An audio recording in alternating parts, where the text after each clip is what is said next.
ပြီးပြင်ပြီမနေ့ကကြမိသားမောသွားတော့ တကားများလားဒီမှာလုံနေတာဟုတ် ဒီနေ့တောက်ချမှာသွားရဘူးလားအဲ့တကယ်ပြင်းနေတာက9ရက်လောက်ရှိနေတယ်ဆိုင်ကယ်ဆိုင်အလိုက်ပါလို့ပြောနေတာ ပတ်စံမမရှိတာပတ်စံရှိရတော့ငါဆိုင်သွားအပ်ပြီးပေါ့ဒါလေးပြီးအောင်လို့လုံနေတာဒါပြီးမှမြေသားပုံကိုသွားရမှာချီချင်းကဘယ်လိုလုပ်သွားရမှာဒါတော့အဝေးကြီးကိုကျွန်တော်ကဒီလောက်ပဲသိတာဒီမှာလောက်ရတဲ့လူကချွေးပြန် ပြီးတော့ပြင်အားဒီနေ့ပြီးပြင်ပြီမနေ့ကကြမိသားမောသွားတော့ တကားများလားဒီမှာလုံနေတာဟုတ် ဒီအကိုကမြေစာပုံကအကိုပဲသူကဒီမှာနေရလားဘေးကြီးအောင်ဟာဒီတင်ပြီးလောက်တယ်အဲ့ကိုမသိအကြမြောက် ဟုတ် ဒီနေ့ဘာလို့မြေစာပုံမလာတာ ဟိုလေတိုင်ကပြက်နေလို့မလာဖြစ်တာ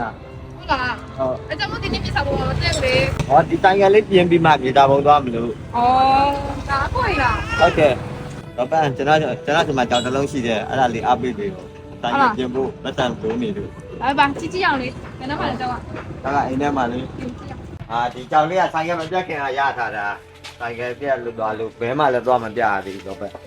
ဟုတ်လားကြည့်ကြည့်အောင်လေ ဒါလေး အိုးရင်မစေးဟာဘလေးလက်ဆက်လေးရနော်ဒီမှာဒီသူ့ရဲ့မြေစာလေးကို မပြရသေးဘူးအဲ့ဒါ ဝေါစိတ်အကျွတ်ရည်ဆွဲနေတာဖြစ်နေနော်ကျောက်ကဒီမှာလည်းပါတယ်လို့ပဲရင်းနေပုံကြည့်အောင်နော်အိုးမာလေးကျွတ်ရည်ဆွဲနော်ဒီမှာကြည့်တော့အပွေးနဲ့လာနော်ကျွတ်ရည်အနေထားမျိုးနဲ့လာတာရည်မစေးပဲဟုတ်တယ်ဒီမှာကြည့်ဒီဘက်မှာကြည့်လိုက်တွေ့လားအုံလိုက်နဲ့ခဲနေအကြီးလေးอ่ะဝါစေအပွင့်နော်အပွင့်မျိုးမှတမျိုးရည်မစေးတလုံးမှနော်ညီမအပွင့်မြင်နေဆိုတော့ဒီလုံးမရှိတယ်တော်လိုက်ဒါမှမစေးရတယ်စေးလိုက်လို့ကြတော့ဒီကောင်အရင်မိုက်မှာအထိုင်လေးလည်းလိုက်လောက်ရမှလည်းကိုတာလေးက 30လောက်ပဲ 30လောက်မများလုံးလားတိမ်မိုင်းပဲကြိုက်တယ်ရော မရ ဟာ မရ 9သိန်းလောက်ပေးမယ်လေ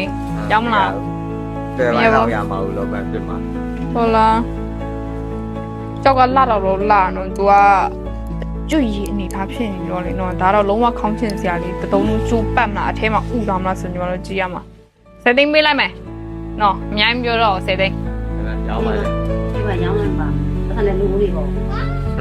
တော့ကိုရောင်းပေးလိုက်နော် ဟုတ်ပြီ โอเคနော်10သိန်း ဟောင်းနေပါလေ โอเค အဆက်ရလို့ဆိုတော့ဒီဆိုင်ကပြောင်းတယ်နော်မနေ့ကမိသားမောသွားမှာဟုတ်မနေ့ကကြောက်ချတော့ဒီတူ ကိုမမတို့ဒီရဲ့ကြောက်လေးကိုညီမ10သိန်းလေးနဲ့ရပြီနော်ဒီကြောက်လေးကိုကိုမမတို့အကျစ်ရေဆွဲခေါင်းချင်တယ်ဆိုရင်အမြင်ဆုံးညီမမစင်ကြမှာပဲဆက်တွေ့ပြီပါ